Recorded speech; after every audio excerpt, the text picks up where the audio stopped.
पतीस असलेले भिवंडी लोकसभेचे लाडके खासदार श्री बाळाराव म्हात्रे.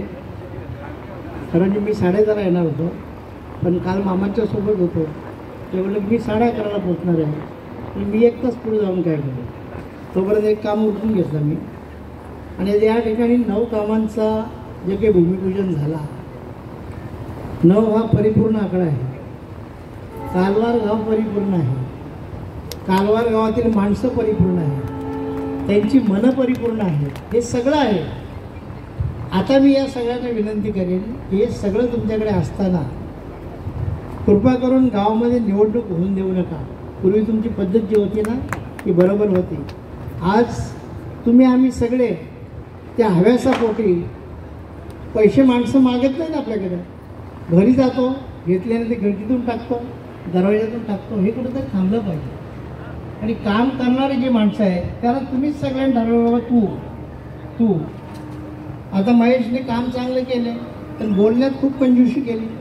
मला वाटलं जरासं काहीतरी बोलेल, तो नाही बोलला.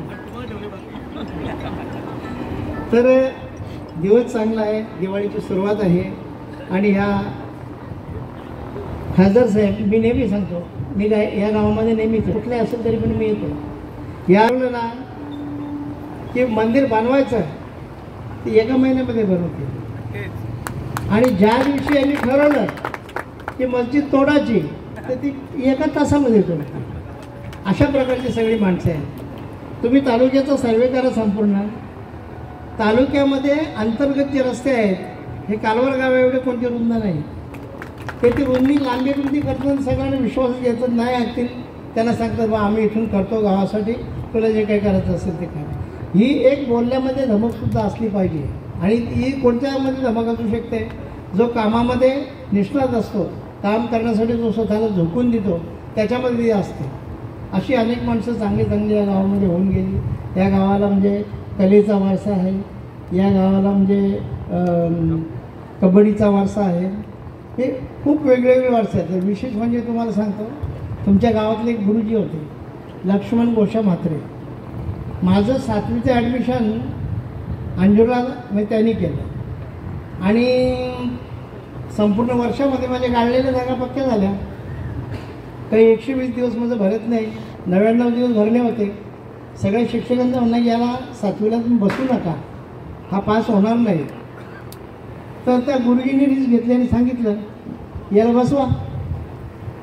बसवलं मला आणि मी एकटाच पास झालो. अख्खा वर्ग नापास झाला. त्या गुरुजींनी मला बोलवलं, माझी पाठ थोपडली, सांगितली की मुख्याध्यापकाची इज्जत वाचवलीस. नाही तर 0% जर रिझल्ट लागला असता तर म्हणजे ते शेवटी मुख्याध्यापकावर येते ना. हे अशी माणसं इथं आहेत की ज्यांनी चांगल्या चांगल्या लोकांना स्पर्श केला. त्यांनी ते 5 लाखाची असेल ती केल्यानंतर त्याच्या चेहऱ्यावर जो हास्य असतो त्याला आनंद बोलतात. त्याचा आसरा चेहरा पाहून आपल्या मनाला जो समाधान मिळतो त्याला आनंद बोलतात. तसा आनंद झाला पाहिजे. माझ्या मित्रांनी मला पार्टी दिली, सगळं होतं, चिकन मटण बोकड कोंबडं कुत्रं सगळं होतं, पियाची व्यवस्था होती. तो आनंद नाही, आनंद शरीराबद्दल.